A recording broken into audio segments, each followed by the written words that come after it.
O Senhor esteja convosco.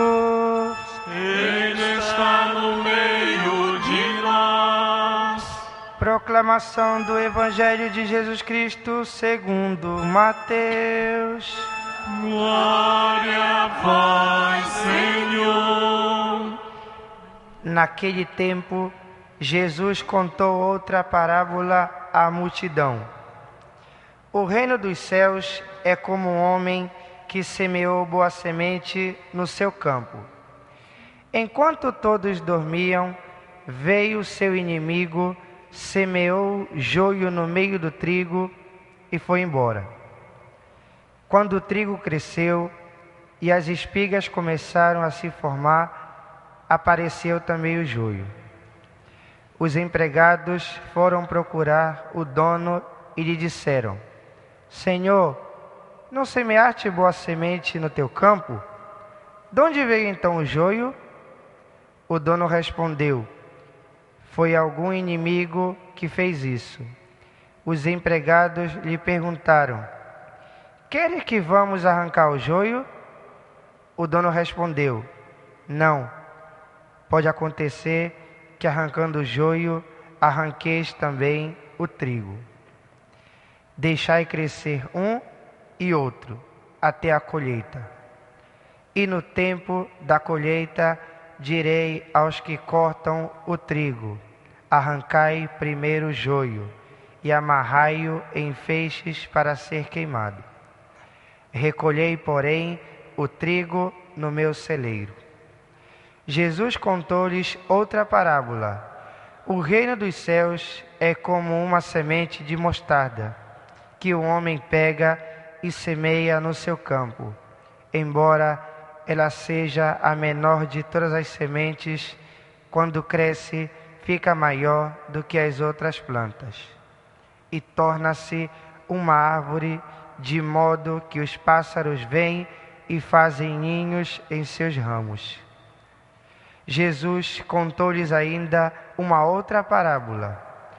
O reino dos céus é como o fermento, que uma mulher pega e mistura com 3 porções de farinha, até que tudo fique fermentado.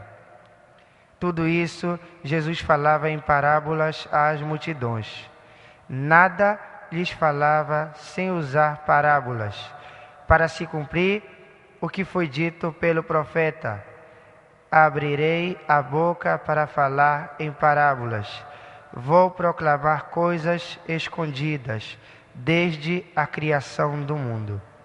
Então Jesus deixou as multidões e foi para casa. Seus discípulos aproximaram-se dele e disseram: Explica-nos a parábola do joio. Jesus respondeu: Aquele que semeia a boa semente é o Filho do Homem. O campo é o mundo. A boa semente são os que pertencem ao reino. O joio são os que pertencem ao maligno. O inimigo que semeou o joio é o diabo. A colheita é o fim dos tempos. Os ceifeiros são os anjos. Como o joio é recolhido e queimado ao fogo, assim também acontecerá no fim dos tempos. O Filho do Homem enviará os seus anjos, e eles retirarão do seu reino todos os que fazem outros pecar e os que praticam o mal. E depois os lançarão na fornalha de fogo. Aí haverá choro e ranger de dentes. Então os justos brilharão como o sol no reino de seu Pai. Quem tem ouvidos, ouça. Palavra da salvação. Glória a vós, Senhor.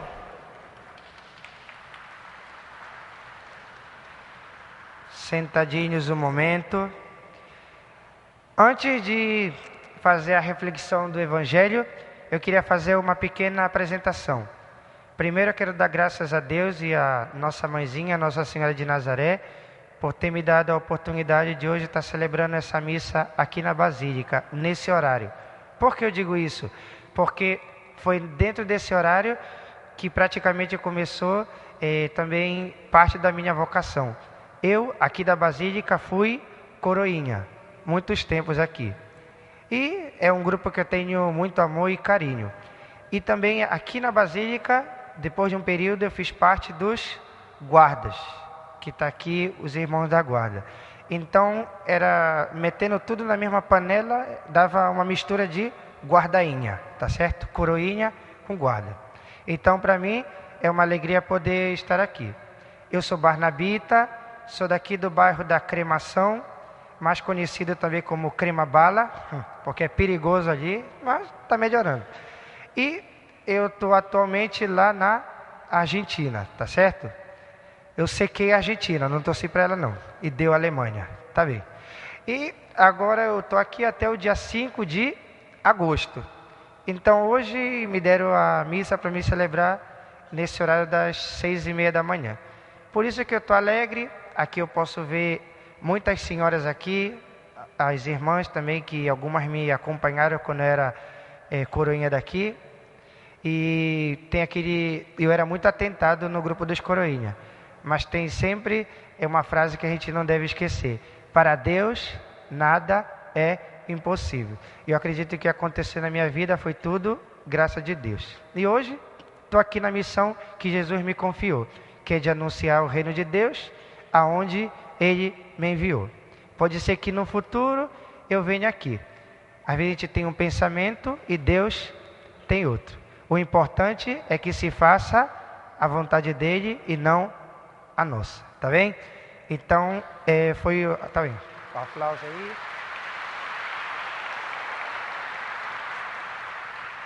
O aplauso era para vir agora, depois que eu ia falar, que eu sou do Clube do Remo. Aí se quiser aplaudir, tá certo? O Leão Azul. E para não gastar muito tempo, porque eu gosto de falar, mas como a missa é televisionada, o pessoal fica me fazendo um sinal aí, tá bem?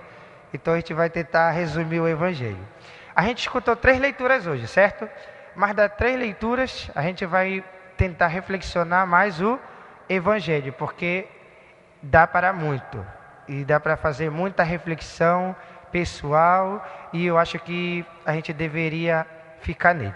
Então, se vocês prestarem atenção, domingo passado a gente leu também o Evangelho de São Mateus, do capítulo 13. E o de hoje é continuação desse capítulo. Domingo passado, também quem pode se lembrar, foi a parábola daquela pessoa que jogava a semente no terreno pedregoso, depois no terreno que tinha espinho e depois no terreno fértil. Você lembra? E hoje Jesus volta a contar à multidão 3 parábolas. A primeira, ele conta a parábola do joio e do trigo. Ele começa comentando, vai contando. Mais adiante ele volta a comentar, volta a dizer outra parábola. E qual é a palavra que ele usa aqui? A parábola que o reino dos céus é como uma semente de mostarda. Pequenina, mas que com o tempo vai cuidando dela e ela se torna uma árvore bem grande e bonita, onde os pássaros vêm fazer o seu ninho. E a terceira e última parábola que Jesus usa no Evangelho é a comparação onde ele diz que o reino dos céus é como um fermento que uma mulher, uma dona de casa usa, faz a mistura e com isso a comida ou aquilo que ela está fazendo fica no ponto, tá certo? Agora, a gente escutando essas 3 parábolas, o importante aqui é a gente tentar relacionar com a nossa vida atual, ou não? Então, a primeira parábola, onde Jesus fala do joio e do trigo, a gente podia relacionar dessa forma. Vocês sabem que no mundo tem gente boa e tem gente mal. Tem gente que semeia o amor, a justiça, a união. Mas tem gente que prefere semear a divisão, o desamor, a inveja, briga, confusão. E isso é liberdade e consciência sempre de cada um. Por isso que o pessoal que trabalhava aqui no campo falou: mas Senhor, o Senhor semeou, jogou sempre semente do bem, como é que agora aparece esses que querem fazer o mal? E ele disse, vamos dar tempo ao tempo. Quando cresça os dois, a gente começa a separar. Porque se a gente tentar cortar agora, que estão tudo misturado, a gente pode acabar se equivocando, cortando ou tirando ou queimando o bom e deixando o mal. Então temos que saber dar tempo ao tempo. Se lembra que na nossa vida tem 2 tempos, um tempo humano e o tempo de Deus. E o importante é o tempo de Deus. Mas o que nos prejudica, e no mundo de hoje a gente tem que reconhecer que geral isso, é a nossa falta de paciência. Porque quando eu quero alguma coisa tem que ser agora, já, nesse momento. E eu não sei esperar. E Jesus diz que na vida tudo tem seu tempo, tudo tem a sua hora. Como a justiça que um dia Ele prometeu e que sigue prometendo para cada um de nós. Tá bem. Então, a outra parábola que a gente podia relacionar com a nossa vida, que seria da semente de mostarda, eu acredito que aí a gente podia colocar como 2 exemplos a nossa fé e a nossa esperança. Se lembra que São Paulo, ele diz que a fé do cristão deve ser sempre comprovada nos momentos de mais dificuldade. Então, às vezes a gente que vem na igreja, está rezando, fazendo adoração, rezando o texto, às vezes quando está tudo bem na nossa vida, a gente diz, eu tenho fé, ou conta para o amigo, para a vizinha, eu tenho fé, isso aqui nunca me aconteceu, mas se me acontecer, eu sei que eu vou estar firme na minha fé. E aí, um se esquece que um é limitado, um tem debilidade e que um é fraco. E vocês sabem que o demônio é astuto. Ele sempre vai buscar um momento ou aproveitar uma situação para poder atuar. Então, às vezes, a nossa fé, ela é como esse grãozinho. Muita gente pode dizer, eu tenho fé, mas é pouquinho. Mas eu acredito que nesse pouquinho é o que Jesus quer. Porque eu posso dizer que tenho muitas qualidades, muita fé, e na hora do pega para capar, como a gente diz, cadê a fé? Tchau, tchau. Então, acredito que também aí a gente poderia reflexionar e dizer, Senhor, mesmo nesse momento que eu estou passando difícil na minha vida, que pode ser um momento de doença com a minha mulher, com meu filho, com algum parente, ou uma morte, ou uma dificuldade no trabalho, outra dificuldade social, a pessoa deveria dizer, Senhor, eu sou teu seguidor e você também foi aquele que conseguiu assumir todos os nossos pecados, passou por todos os sofrimentos da vida e guardou e conservou a fé. Então, se você deixou o seu exemplo, porque eu, como seguidor, não posso também tentar. E isso também a gente poderia aplicar relacionando a essa parábola da mostarda. E a última parábola, que também a gente tem que relacionar com a nossa vida, é onde Jesus faz essa comparação, que o reino dos céus é como um fermento. Agora, o que a gente pode ver como fermento para a nossa vida? Você lembra que a gente tem a nossa fé. Como é que eu posso motivar a minha fé, ou a minha vida de cristão, a minha vida dentro da família, dentro de uma comunidade, ou aonde quiser que eu esteja? Através de uma oração, atitudes boas. Se eu tenho uma atitude arrogante, tentar mudar ela. Se eu tenho também soberba, vaidade, também buscar aquela palavra que o Papa Francisco sempre nas homilias dele e nos encontros dele, ele sempre vai destacando ela, que é a palavra da humildade, e que às vezes para todos nós às vezes falta. Tem muitos de nós que nos achamos super prepotentes, donos da verdade, só quer dizer, não dá espaço para o irmão ou para outra pessoa comentar, e não deveria ser assim. Então eu acredito que um pouco de ânimo, alegria, partilha, isso tudo também serve como fermento na nossa caminhada de cristão nesse mundo. E vocês sabem que a nossa caminhada, a gente tem como missão principal anunciar o reino de Deus, levando a paz, a justiça, o amor e o perdão a todos os irmãos por onde passam. Pronto. Essas 3 foram as parábolas. E, terminando, vocês viram que no final do Evangelho, os discípulos aí perguntaram para ele: mas Senhor, volta-nos a comentar sobre o significado da parábola do joio e do trigo, que seria a primeira. E aí Jesus, como que foi mais claro do que isso, acredito que não pode ser. E ele falou que aquele que semeia a boa semente, qual é a boa semente? Amor, paz, alegria, concórdia, diálogo. Esse que seria é filho do homem, é filho e trabalha para o reino. Mas aquele que não semeia o amor e semeia totalmente o contrário, o que ele diz aqui, Jesus? Que esse é o filho ou trabalha para o mal. Como a gente pode ver no mundo hoje, tem gente que busca fazer o bem, ajudar pessoas, luta pela paz. E a gente viu, mais recente foi aquele avião com muitas pessoas inocentes aí, que sofreu aquele atentado. É de gente que semeia o mal. E isso é alegria para eles, é motivo de viver, é tirando a vida dos outros, matando inocentes, fazendo pessoas sofrerem. Então a gente pode ver aqui.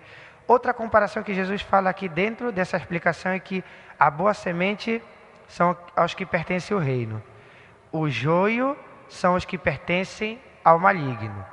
É sempre opção de cada um. Porque se eu quiser ser trigo, eu posso ser. Ou se eu quiser também ser joio, eu vou ser. Porque Jesus, ele nunca impõe. Ele sempre respeita a liberdade de atuar cada pessoa. É sempre consciência de cada um. A pessoa tem total liberdade de escolher aquilo que acha melhor. E Jesus respeita. Mas a gente não deve esquecer que um dia todos nós, frente a frente com Ele, vamos ter que prestar conta de tudo o que a gente teve a oportunidade de fazer no nosso mundo, na nossa missão, e deixou de fazer. E ele segue dizendo que o inimigo que semeou o joio é o diabo. Já comentamos. E aí, por último, a colheita é o fim dos tempos e os ceifeiros são os anjos. A colheita é o dia D para todos nós, ou não? E aí, eu acredito que ainda tem tempo para que cada um possa fazer uma reflexão pessoal e dizer: se eu até agora venho semeando o amor, a injustiça, briga, eu tenho a oportunidade e eu quero pedir a Deus que me ajude, me dê fortaleza, sabedoria, para que eu possa de agora em diante me reconciliar com esse meu irmão e entrar no caminho do Senhor e semear a justiça, a paz e o amor. Tempo tem, mas a gente tem que também se lembrar daquele ditado: não deixe para amanhã o que deve ser feito hoje. Então, acredito que cada um aqui já tem a sua consciência e deveria fazer uma reflexão pessoal. Tá bem?